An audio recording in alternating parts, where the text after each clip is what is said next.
욥기는 우리 성도들의 이 세상을 살아가는 데 있어서 욥기는 물론 다른 신구약 다른 66권 전체도 다 귀하지만 65권 욥기는 우리에게 너무나 중요한 것들을 가르칩니다. 보통 욥을 고난의 차원에서만 자꾸 바라봐요. 욥을 자꾸 이제 고난의 차원에서만. 물론 욥을 고난을 많이 받았어요. 고난을 받았지만 사실 욥기의 진짜 주제가 뭐냐면 9절이에요. 바로 9절입니다. 많은 성경 주석가들도 이걸 잘 놓쳐요. 9절입니다. 같이 읽겠습니다. 사단이 여호와께 대답하여 말했다. 욥이 까닭없이 하나님을 경외하겠습니까? 여러분, 이 사단이 하나님에게 이런 식으로 나오는 거 한번 보십시오. 여러분, 사단이 얼마나 위협적입니까? 사단은 순진하지가 않아요. 사단은 고지고대로 보고 듣질 않습니다. 사단은 인간의 가장 그 깊숙이 있는 이기심을 딱 건드린 거예요.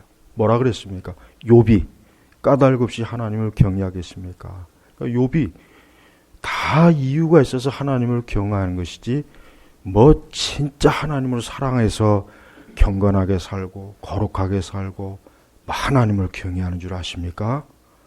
사실 이 사단의 이 말은 굉장히 건방진 말이지만 우리는 이 사단의 이 말에 대해서 굉장히 심각하게 받아들여야 돼요.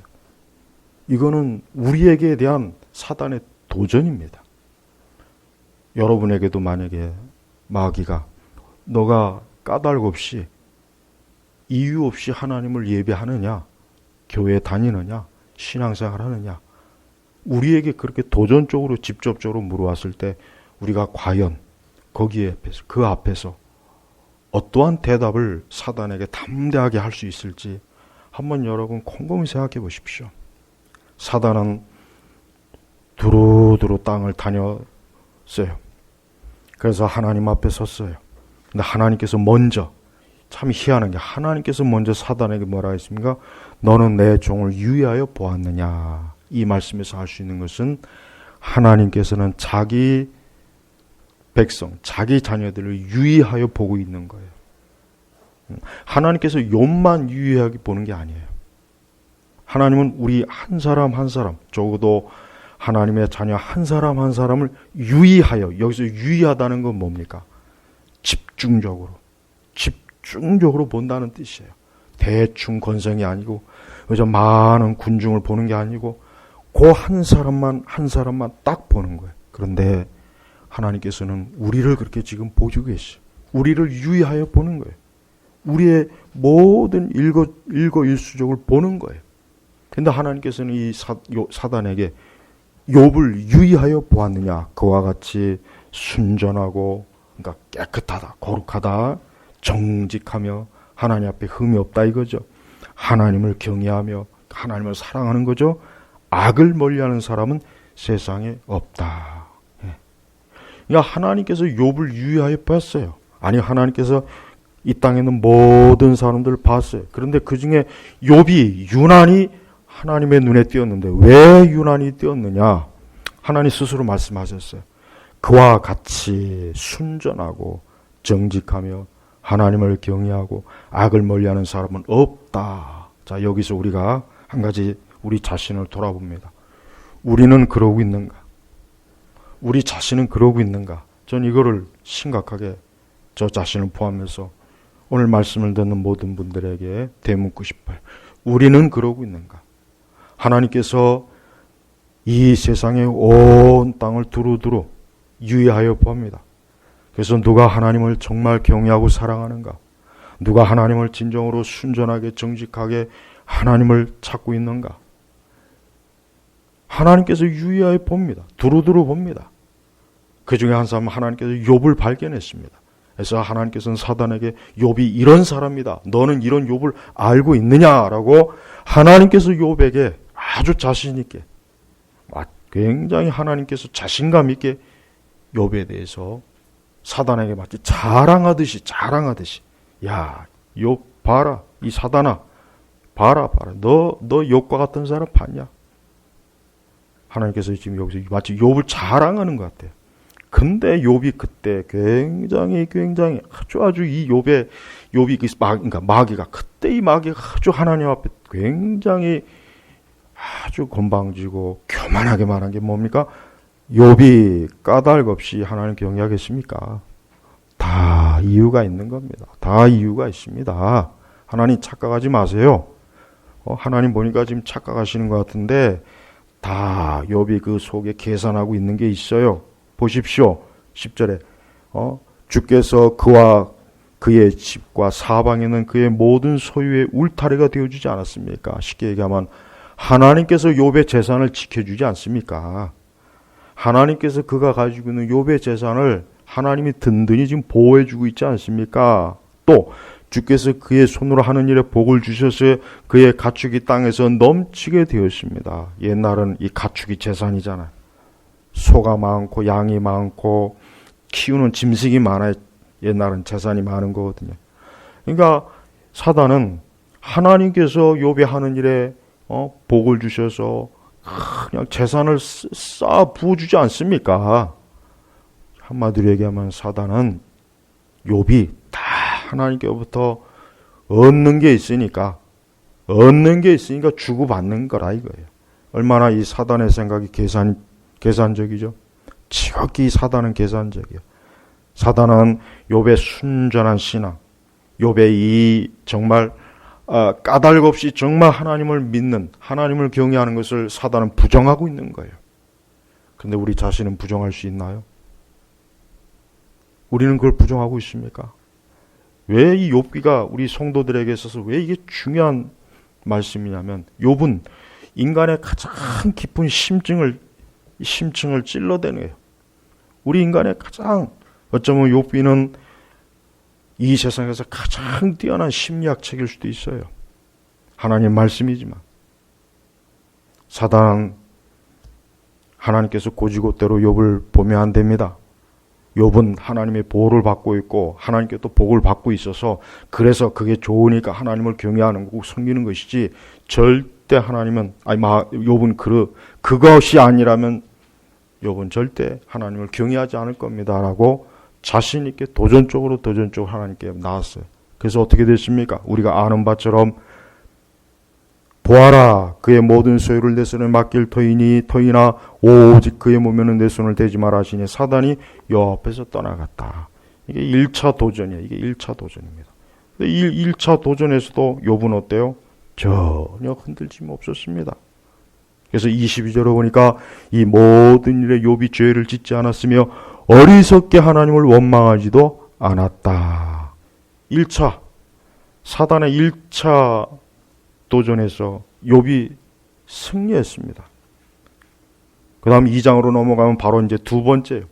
또 하나님께서는 그래요. 자 봐라 네가 봤느냐? 야 네 말대로 했지만은 욥은 여전히 그와 같이 순전하지 않느냐? 네가 나를 부추겨서 까닭도 없이 그를 해치려 했으니 그가 여전히 자기의 온전함을 굳게 지키고 있다. 2장 3절은 또 그래요. 그러니까 이번엔 또 사단이 뭐라고 합니까? 그거 하나님께서 아직 그의 생명과 건강을 붙잡고 계시니까 그렇죠. 그러니까 사단이 아직도 하나님을 경외하는 겁니다. 마귀가 또 두 번째 도전을 하는 거예요. 그러니까 하나님께서 6절에 보아라 그를 내 손에 맡길 터니 오직 그의 목숨만은 해하지 마라 하셨다. 아주 이 사단이 하나님의 허락을 받고 어때요?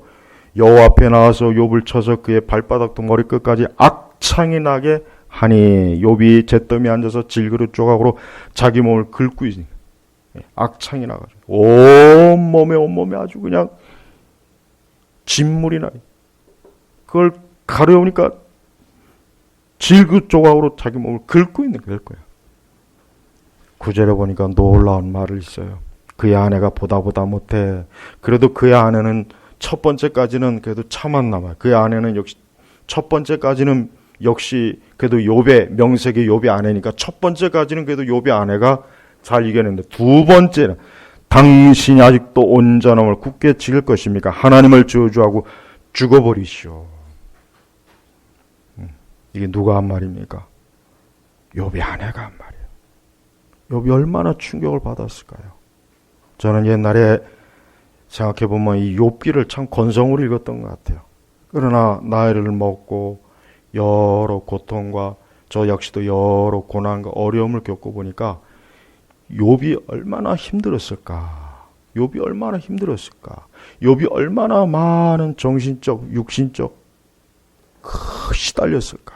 거기에다가 결정적으로 그의 아내까지도 하나님을 저주하고 죽어버리시오. 욥의 아내는 이제 떠난 거예요.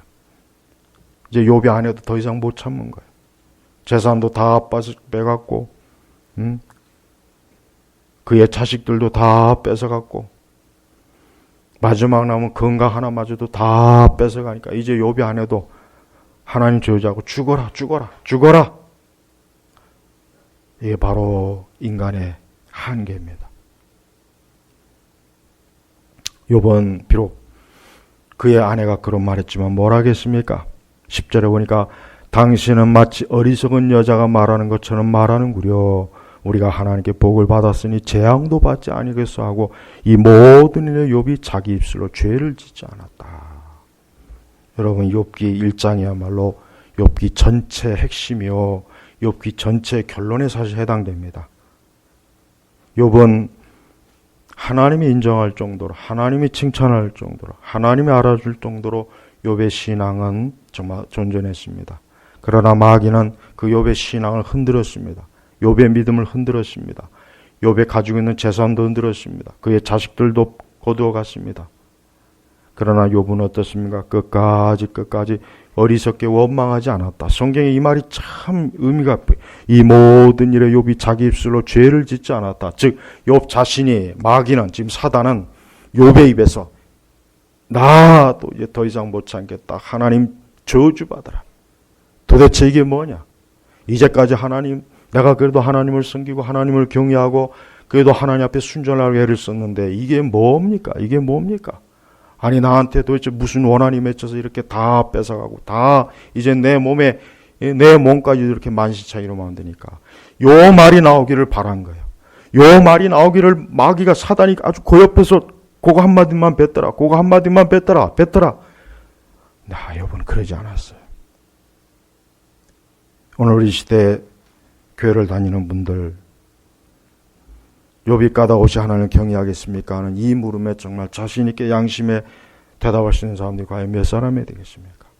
우리가 하나님을 경외하는 게 우리 자신의 행복, 나의 만족, 내 기분 좋음, 어쩌면 진짜 이 사단이 말한 것처럼 재산 증식해주고 우리를 보호해주고 우리의 자녀들도 지켜주고, 그때는 하나님을 기쁘고 만사형통하니까 마냥 하나님이 아름답고 존귀하고 보이지만 하나님께서 이 모든 걸 거두어갈 때도 과연 끝까지 하나님을 순전하게 사랑하고 섬길 수 있는가?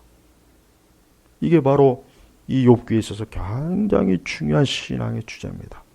우리 스스로 사실 이런 것까지 굳이 상하고 싶지 않을 겁니다. 겁이 납니다. 우리 스스로 이런 것까지 굳이 여기까지는 주여, 굳이 여기까지는 상하고 싶지 않습니다. 아마 다들 그럴 겁니다. 그냥 욥이 어쨌든 하나님을 순전히 섬기고 하나님을 사랑했고, 그리고 마지막에 맨 끝에는 욥이 다시 하나님께로부터 2배의 축복을 받아서 복되게 살았다. 그것만 보고 싶어 하겠죠. 그러나 욥은 많은 하나님을 이제까지 저가 알아왔고 정말 하나님을 경외했고 하나님을 순전히 섬겼어요. 욥은 정말 하나님이 인정하실 만큼 정말 그런 사람이었습니다. 사단이 말한 대로 뭔가 주고받는 게 있어서 하나님을 사랑한 게 정말 아니었어요. 이미 드러났습니다. 여러분, 우리는 우리 자신의 신앙이 어떻습니까? 우리는 과연 하나님을 숨기다, 하나님을 사랑하되, 하나님을 가까이 하되, 우리는 과연 이 사단의 말에 우리 자신도 나는 까닭 없이, 이유 없이, 난 대가 없이, 나는 하나님께서 지금 나에게 주시는 모든 그대로를 감사하고 기뻐하고 그렇게 우리가 신앙을 담대하게 드러낼 수 있는가 하는 문제는, 이건 굉장히 어려운 문제입니다. 지극히 어려운 문제입니다. 하나님께서는 이 모든 걸 보셨어요. 하나님 여기서 아까 말했지만 하나님은 그 상태에서도 유의하여 봅니다. 우리 성도들이 알아야 될 게 있어요. 내가 좋을 때만 하나님이 날 보는 게 아니에요. 내가 가장 안 좋을 때, 내 상태가 가장 심각할 때, 내가 가장 지금 정말 상태가 모든 면에서 안 좋을 때도 하나님이 유의하여 보셔요. 유의하여 보십니다. 우리는 하나님께서 우리 자신을 유의하여 본다는 걸 깊이 생각해야 돼요. 우리가 과연 그걸 의식하고 있는가? 하나님이 나를 유의하여 본다. 누군가 여러분을 유의하여 보면 좀 신경 쓰이죠. 누군가 여러분을 이렇게 막 아주 집요하게 째려보고 집요하게 뭔가 보면 굉장히 신경 쓰일 거예요. 그래서 괜히 함부로 말하거나 행동하지 못할 거예요. 욥은 하나님이 자기를 유의하여 본다는 걸 알았어요. 그래서 욥은 자기 자신뿐만 아니라 자기 자녀들까지도 매사에 하나님 보시기에 합당한 사람으로 늘 준비된 사람으로 늘 세웠습니다. 그래서 5절에 보니까 잔칫날이 끝날 때면 욥이 그들을 불러다가 성결하게 하고 아침에 일찍 일어나 그들 모두의 수만큼 번제를 드렸으니 이는 욥이 말하기로 혹시 내 아들들이 죄를 지어 그들의 마음으로 하나님을 저주했을지 모르겠다 했기 때문이다. 욥이 항상 이같이 행하였다. 성도 여러분, 그렇다고 오해하지는 마세요. 욥이 지금 자신의 행위로 하나님 앞에 의로워지는 걸 얘기하는 게 아닙니다. 저는 지금 욥이 이렇게 행해서 하나님이 욥을 의롭다고, 하나님이 욥을 칭찬한다고 그렇게 얘기하지는 않았어요. 욥은 뭡니까? 믿음으로. 욥은 우리와 동일한 믿음으로 하나님을 경외하고 하나님을 섬기고 하나님을 붙잡은 거예요. 우리 세대는 하나님을 별로 의식하지 않아요. 하나님이 우리를 유의해 본다는 걸 별로 의식하지 않아요. 우리는 사람을 많이 의식해요. 우리는 여론을 의식해요. 우리는 내 주변의 의견을 의식해요. 그러나 진짜 무서운 거, 진짜 우리가 의식해야 될 것은 하나님이 나를 유의하여 보는 겁니다. 그게 지금 굉장히 중요한 것입니다. 또 하나는 사단도. 이 사단도 보니까 보십시오. 이 사단도 이 세상을 두루두루 다니면서 여기저기 다니는 거예요. 이 사단도 우리 눈에 보이지 않지만 세상을 두루두루 다닌 거예요. 그래서 7절에 보니까 사단이 여호와께 대답하여 말하기를 땅을 두루 돌아 여기저기 다녀왔습니다. 예. 마귀가 여기 두루두루 여기저기 다니는 이유는 뭐겠습니까? 무슨 이유겠습니까? 삼킬 자를 삼키려고. 신약의 말씀대로 삼킬 자를 삼키려고. 오늘은 누구를 삼킬까? 오늘은 누구를 시험에 빠뜨릴까? 오늘은 누구를 좀 하나님 앞에서 타락하게 할까? 오늘은 좀 누구를 어리석은 길로 빠뜨릴까? 두루두루. 사단이 하는 일은 그 일이에요. 사단이 하는 일은 오직 그거 외에는 없습니다. 사람에게 복을 주려고 하지 않습니다. 사람에게 생명을 주고 다른 일은 게 아니에요. 그러나 하나님은 아니죠. 하나님은 사람을 유의해 볼 때 그를 나쁘게 보려는 게 아니에요. 그를 사랑하기 때문에. 그를 보호하는, 그를 지켜주는, 마치 부모가 아이들을 항상 자기 시야에, 자기 보는 그 시야에 두는 것처럼 하나님은 자기 백성과 자기 자녀를 유의하여 보지만 사단하고는 전혀 다른 목적이에요. 사단은 집어삼켜서 아주 뼈채 씹어먹으려고 사단은 두루두루 다니면서 누군가를 찾지만 하나님은 살리려고 찾아요. 오늘은 내가 누구를 살릴까? 누구에게 생명을 줄까? 누구를 내 하나님의 존으로 이끌까? 이게 하나님의 선하신 뜻이요. 지금도 이 세상은 그렇습니다. 하나님의 세상을 유의하여 봅니다. 마귀도 이 세상을 두루두루 다니면서 사람들을 유의해 보여요. 근데 마귀는 특별히 믿는 자를 또 표적으로 삼죠. 사단도 욥을 봤어요. 욥이 평소에 어떻게 행하는지, 욥이 하나님 앞에서 어떻게 하는지 평소에 봤던 거예요. 그러니까 이번 참에 이 욥을 한번 하나님 앞에서 어디 보기 좋게 한번 찍어 눌러보자 해가지고 하나님 앞에 제안을 했어요. 하나님께서 그 제안을 받아들였습니다. 그러나 마귀의 제안은 다 실패했습니다. 물론 우리가 욥기 후반부에 가면 욥도 조금 하나님에 대해서 불평하는 면은 나와요. 후반부에 계속 가면 욥이 3절부터 보면은 욥이 뭐라 그랬냐. 11절에 보면 왜 내가 태에서 죽지 않았으며 못해서 나오자마자 숨지지 않았을까? 그러니까 욥이 자기가 태어난 날을 원망한 거예요. 내가 차라리 세상에 나오자마자 빨리 죽었으면 좋았을걸. 3장 11절 죽었으면 좋았을걸. 사실 그래서 욥도 하나님께 자기의 의문을 제기는 해요. 우리 성도 여러분, 하나님 앞에 의문을 제기하는 건 나쁜 건 아니에요.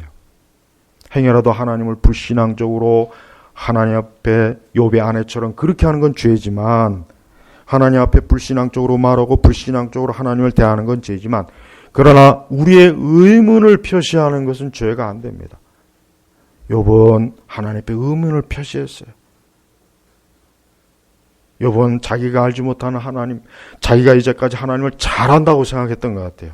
여기서 이제 하나님께서 이제 욥에게 한 가지 깨닫게 해주신 건 뭐냐면, 욥기 전체 보면은 그렇게 하나님을 경외하고 하나님을 순전하게 섬겼지만, 그러나 욥이 알고 있는 하나님이 다는 아니었던 거예요. 여러분, 우리가 하나님을 안다 해도 다 알지 못합니다. 하나님을 다 알지 못합니다. 그래서 여러분, 우리 자신도 때때로 도대체 하나님이 뭘 하시는 걸까? 도대체 하나님이 나를 향하신 뜻이 무엇일까? 도대체 하나님께서 지금 뭘 하고 계시는 걸까? 하나님께서 도대체 이 세상을 어떻게 읽고 계시는 걸까? 우리 각자 그러한 의문점이 다 있습니다. 다 있습니다. 근데 여러분, 그걸 하나님 앞에 가지고 나오십시오. 주저하지 마세요. 그냥 하나님 앞에 그냥 가지고 나오십시오. 우리가 가진 의문점, 우리가 가지고 있는 의욕, 우리가 아직도 제대로 알지 못하는 것들이 있으면 하나님 앞에 기꺼이 가지고 나오십시오. 하나님 그걸 싫어하지 않습니다. 하나님 그걸 거부하지 않습니다. 그것이 우리 신앙에 더 잘할 수 있는 굉장히 중요한 요소가 되는 것이에요. 또한 욥은, 우리가 알다시피 욥은 어떻게 보면 거의 무음할 정도의, 거의 정말 하나님 말씀대로 표현하면 그러면 마치 욥이 죄가 없는 것까지 느껴질 정도로, 죄가 없는 것까지 느껴질 정도로 그는 하나님 앞에 순전했습니다. 그러나 욥도 역시 아담의 후손입니다. 욥도 역시 아담의 후손이라는 걸 여러분 잊지 마십시오. 하나님께서 욥에게 시험을 허락하시고 사단에게 시험 허락하시고 사단도 욥을 시험했던 이유는 욥 역시 뭡니까? 아담의 후손이기 때문에 본성이 타락하고 죄성이 있다는 걸 하나님도 아시고 사단도 알기 때문에 그러는 거예요. 그러나 욥은 그런 극심한, 정말 극심한, 이런 말로 다 할 수 없습니다. 아주 하나님께서 이 욥에게 손을 대는데, 물론 사단이 손을 대죠. 하나님 허락했으니까. 어쩌면 그렇게 차례 가장 덜 아픈 것부터 순서부터 재산, 자식, 자신의 몸 하나하나 손을 대는데, 정말 이 사단의 시험이라고 하는 게 정말 혹독하고 무서울 정도예요. 그런데 하나님은 그 모든 것 가운데 계셨어요. 우리 성도 여러분도 혹 어떠한 큰 시험과 어려움이 있을 때 나 홀로라고 생각하시면 그렇게 생각하지 마시고, 하나님이 지금 유야히 보고 있구나. 하나님이 지금 날 보고 계시구나. 하나님이 날 보고 계신다는 것, 그 한 가지를 굳게 여러분 믿으시길 바랍니다. 그리고 욥과 같이 22절 다시 한번 말씀드립니다. 이 모든 일이 뭐겠습니까? 욥이 당하는 고난이에요.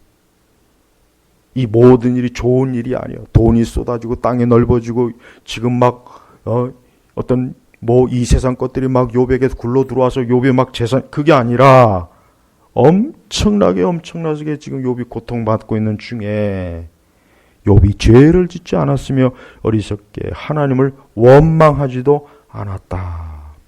우리는 우리의 입술로 절대 하나님을 원망하거나 하나님 앞에서 어리석은 말을 내뱉으면 안 됩니다. 왜? 하나님은 그걸 다 들으셔요. 마귀가 제일 듣고 싶은 게 그거였어요.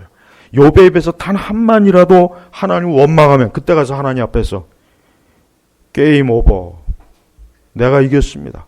하하. 아마 마귀는 그 앞에서 춤을 추고 난리를 칠 거예요. 하나님을 조롱하고 비웃을 겁니다. 단 한마디만 욥의 입에서 하나님을 원망하고 탄식하는 말이 나왔다라면 아주 그냥 마귀는 엄청나게 좋아서 기뻐 뛸 텐데 그러질 않았던 거예요. 우리 자신의 믿음도 이러한 믿음으로 우리가 하나님 앞에 서야 됩니다. 우리 자신도 우리의 모든 일에 있어서 하나님을 어리석게 원망하지 않고 하나님 앞에 죄를 짓지 않고 자기의 입술로 죄를 짓지 않고 오히려 하나님께로부터 모든 것이 왔으니 다시 하나님께로부터 모든 것이 가시는 것이 당연하지 않느냐. 이게 하나님의 주권교리입니다. 하나님의 주권교리입니다. 저는 이 욥의 이 모습을 보고 예수님이 그대로 여기에 비칩니다. 우리 예수님도 그 많은 고난과 고통을 당하셨지만 그분의 입에서 하나님을 원망하는 말이 안 나왔습니다. 하나님 왜 이러십니까? 라고 하지 않았습니다. 그의 입술로 죄를 짓지 않았습니다. 우리 예수님께서도 욥보다 더 심한, 욥보가 비교할 수 없는 엄청난 우리의 모든 죄를 다 대신해서 십자가에 달리시면서 어째 나를 버리시나이까라는 하나님께로부터 끊어지는 그 형벌을 받으면서도 우리 주님은 하나님 원망하지 않았어요. 바로 우리 예수님의 그 하나님을 향한 굳건한 신앙이 오늘 우리를 죄 가운데서 건지고 우리를 사망과 저주 가운데서 건져주시는 겁니다. 또한 우리는 이 말씀 전체를 보면은 확실히 하나님께서 모든 걸 주관한다는 걸 알 수 있어요. 예, 그렇습니다. 사단은 바르게 말했어요. 사단의 말이 다 틀린 건 아니에요. 진짜 분명히 하나님께서는 욥의 모든 걸 지켜줬습니다. 재산도 증식해줬어요. 건강도 지켜주셨어요. 심지어 목숨도 하나님의 손에 달린 거예요. 하나님께서 다른 건 다 건드려도 좋지만 그의 목숨만큼은 손대지 말아라. 하나님께서 인간의 목숨도 주관하신다는 게 다 드러났습니다. 여러분, 우리의 모든 것이 누구의 것입니까? 하나님의 소유입니다. 우리의 소유는 없습니다. 내가 오늘 숨을 쉬는 것도 하나님의 허락이 있는 거예요. 하나님이 허락하지 않으면 우리 즉시 우리의 숨이 멈출 거예요. 우리의 숨이 멈춰서 우리의 육신의 장막에서 우리의 영혼이 떠나가 우리의 이 육신의 몸은 그 순간 죽은 몸이 될 것입니다. 하나님께서 이 모든 것들을 다 주관하셔서 지금도 세상을 살피시는 겁니다. 그래서 우리 성도들은 모든 일에 항상 하나님을 우선적으로 여겨야 돼요. 모든 일에 항상 하나님이 우선입니다. 아니, 모든 일에 항상 하나님을 전제로 모든 걸 생각하고 모든 걸 계산하고 모든 걸 바라보는 것이 우리 성도들이 인생관이에요. 사실 욥기에 대한 설교 많고 욥기에 관한 책 많습니다. 그러나 욥같이 하나님을 경외하기는 힘들어요. 욥과 같이 하나님을 순전하게 하나님을 경외하는 사람이 과연 우리 세대에 얼마나 있겠습니까? 얼마나 하나님을 순전하고 정직하게 하나님을 경외하겠습니까? 우리 모두가 다 부족합니다. 우리 모두가 다 예수님은 고사하고 욥에도 미치지 못하는 그런 자입니다. 오전 설교에 노아를 봤죠. 노아에 비하면은 이 욥은 노아에 비하면 훨씬 더 경건해 보여요. 그러나 욥이든 노아든 간에 그들 모두는 뭡니까? 흙으로 지어진 인생이라는 거. 그거 한 가지가 여기서 드러났어요. 하나님께서 욥을 지었습니다. 하나님께서 모든 걸 허용하셨고 그에게 주었습니다. 또 하나님께서 하나님 원하는 대로 그의 모든 걸 다 뺏을 수 있어요. 왜? 하나님이 욥을 지었기 때문에. 하나님이 욥을 지은 거예요. 우리도 그렇습니다. 우리의 모든 것들을 하나님께서 다 거두어 가시면 지금의 순간 다 가는 거예요. 다 걷어가는 거예요. 하나도 남지 않습니다. 우리가 마지막으로 이 세상을 떠날 때 우리 자신이 하나님께서 우리의 마지막 숨을 거둘 때 우리는 주님 앞에 설 것이에요. 우리가 그때를 여러분 꼭 기억하십시오. 지금도 마찬가지입니다. 우리는 하나님 허락하신 범위 안에서 지금 살고 있는 겁니다. 하나님의 허락하신 범위 안에서 우리는 지금 지내고 있는 것입니다. 우리의 궁극적인 인생이 바로 누구에게 달렸습니까? 살아계신 하나님에게 달려있다는 것을 이 욥기 1장은 명확하게 보여줘요. 하나님은 단순히 욥을 힘들게 하고 괴롭혀서 어떤 막 극한 인내와 극한 믿음을 하나님께서 보려고 한 게 아니에요. 모든 것이 하나님의 손에서 시작되고 모든 것이 하나님의 손에서 끝난다는 것을 이 욥기 1장은 가장 잘 보여주고 있습니다. 욥은 바로 그러한 일에 있어서 하나님의 종이었던 거예요. 욥은 바로 그러한 일에 있어서 하나님의 종이었습니다. 우리는 이 욥을 보면서 하나님 앞에서 우리 자신을 돌아봐야 됩니다. 우리 자신도 우리가 이 세상 살아가는 동안 하나님께서 항상 우리 자신을 유의하여 보면서 우리가 어디로 기울고 있는가, 어느 쪽으로 향하고 있는가, 어느 길로 가고 있는가, 어떤 판단을 하는가, 어떤 생각을 하는가, 어떤 것들을 추구하는가, 하나님께서 그 모든 것들을 낱낱이 지켜보고 계셔요. 그러므로 우리는 바로 하나님 앞에서 사는 그러한 인생이 되어야 됩니다. 수많은 인생들을 보십시오.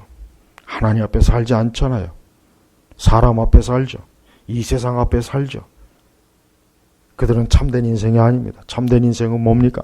하나님 앞에서 사는 게 참된 인생입니다.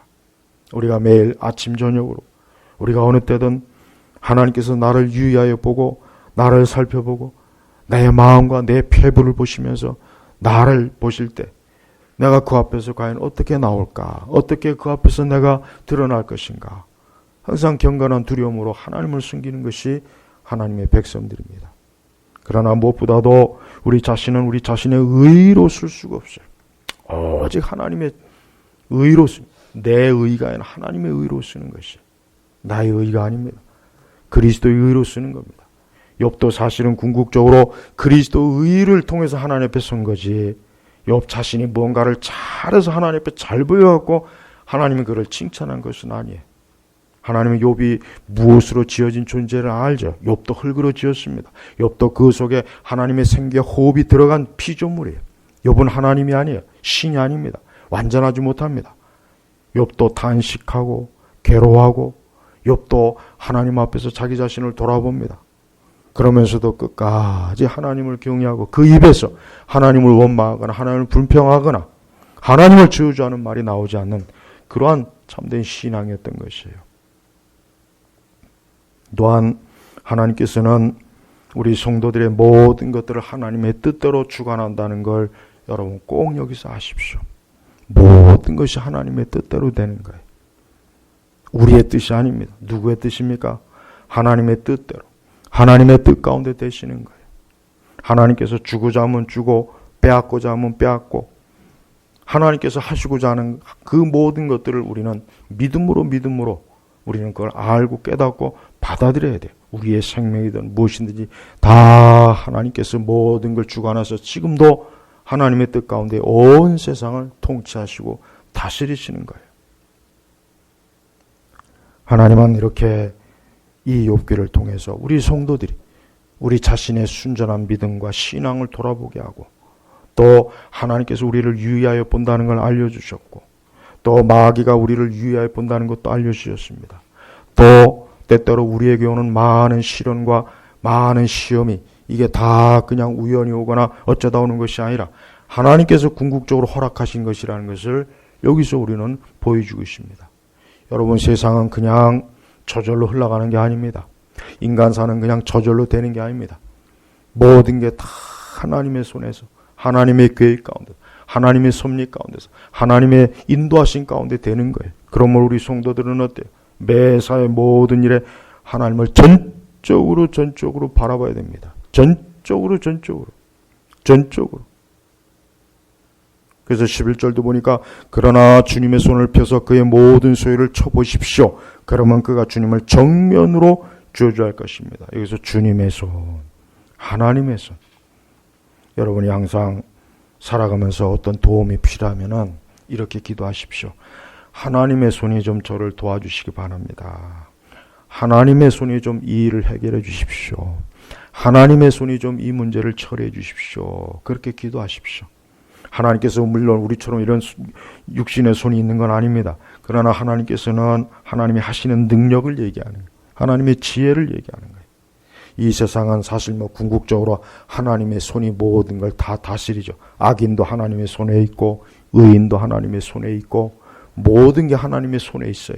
그러므로 우리 자신도 매사에 하나님의 손이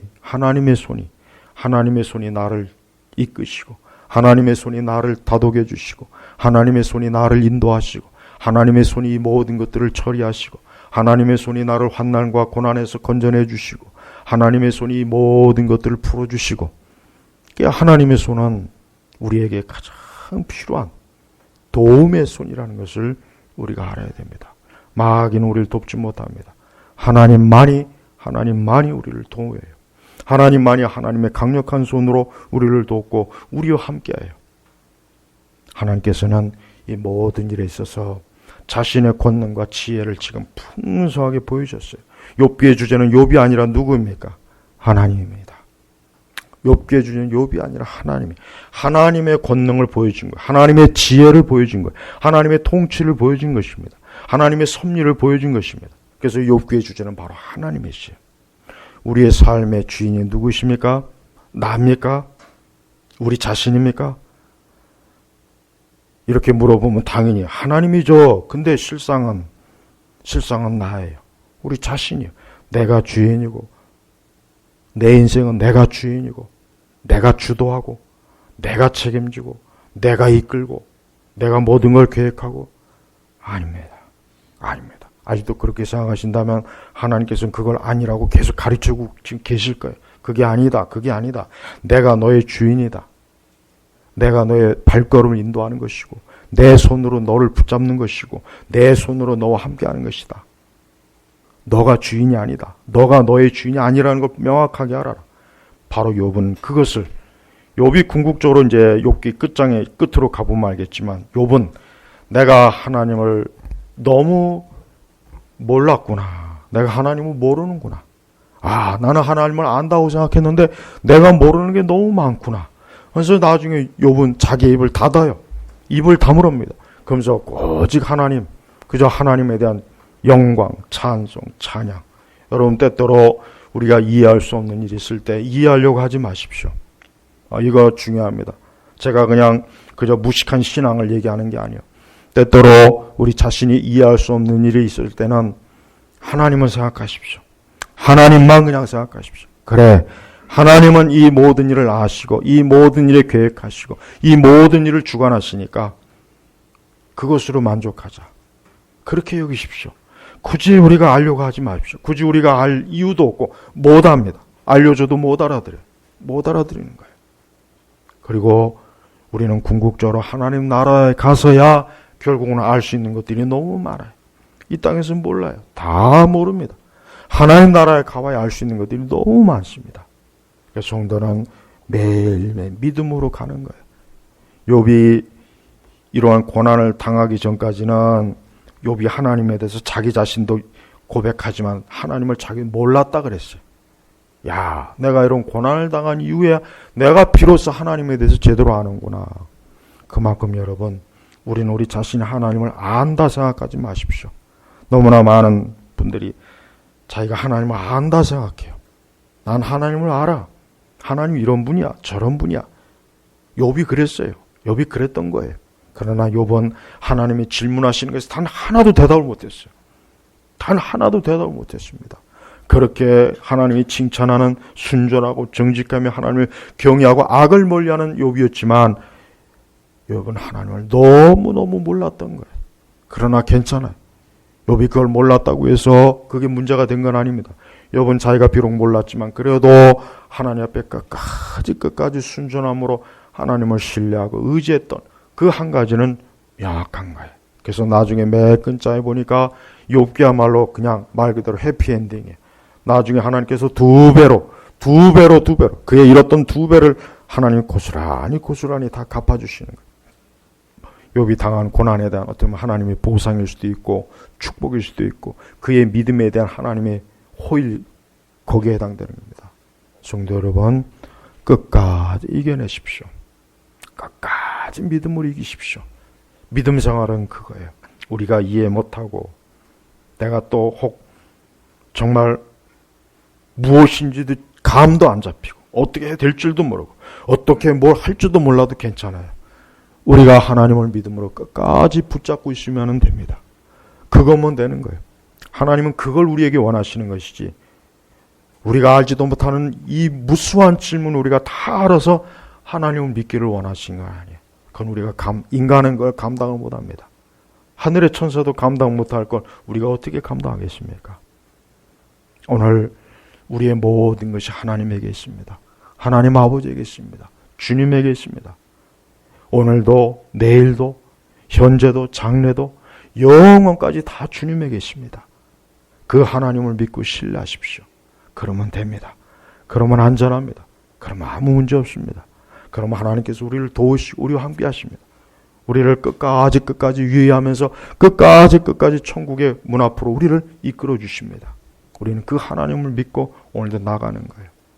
내일 어떻게 될지, 다음 주 어떻게 될지, 다음 달이 어떻게 될지, 내년이 어떻게 될지 우리는 모릅니다. 우리 자신의 개인의 인생도 몰라요. 내 주변의 내 가족들의 인생사도 모릅니다. 그러나 한 가지 분명한 것은 하나님께서 지금도 살아계셔서 이 모든 것들을 이끄시고 주관하신다는 것만큼은 확실한 거예요. 저는 욥기서가 정말 고난을 당하고 고통을 당하고 알 수 없는 이유를 알 수 없는 어려운 상황에 빠져 있고 혼란스러운 사람들에게 이 욥기는 정말 위로가 돼요. 욥기는 위로가 돼요. 욥도 비록 아무것도 몰랐지만 끝까지 하나님을 믿고 의지하는 가운데 결국은 하나님께서 그를 믿음으로 승리했다는 것을 욥에게 알려주셨거든요. 우리 제네바교회 성도 여러분, 올 남은 몇 달도 여러분이 어떻게 살 것인가? 내가 하나님 앞에서 어떻게 살 것인가? 내가 하나님 앞에서 어떻게 설 것인가? 그걸 한번 진지하고 심각하게 생각하십시오. 자칫하다 우리가 그냥 이 세상의 육적인 거, 내 자신의 어떤 육적인 인생사 그것만 생각하다 자칫하면 하나님에 대해 의식을 잃을 수가 있어요. 그러나 그건 나쁜 겁니다. 영적으로 나쁜 겁니다. 여러분 모두가 다 하나님이 여러분을 유의하여 지켜본다는 것, 이 한 가지를 꼭 믿으시고 하나님을 끝까지 믿고 그분과 함께 하시길 주의 이름으로 축복합니다. 기도하겠습니다. 하나님 아버지 감사합니다. 오늘 이렇게 비가 오는 주일입니다. 그러나 하나님은 여전히 살아계시고 변함없이 하나님의 섭리와 사랑으로 우리를 붙잡으시고 또 우리를 유의하여 지켜보면서 우리의 모든 것들을 살피십니다. 그것이야말로 위로요 소망요 기쁨이다. 오늘 이 말씀을 듣는 우리 모든 교우들이 그 살아계신 하나님 아버지를 오늘도 믿음으로 하나님을 섬기며 기뻐하는 믿음의 삶, 소망 있는 삶을 살 수 있도록 인도하소서. 예수님의 이름으로 기도합니다. 아멘.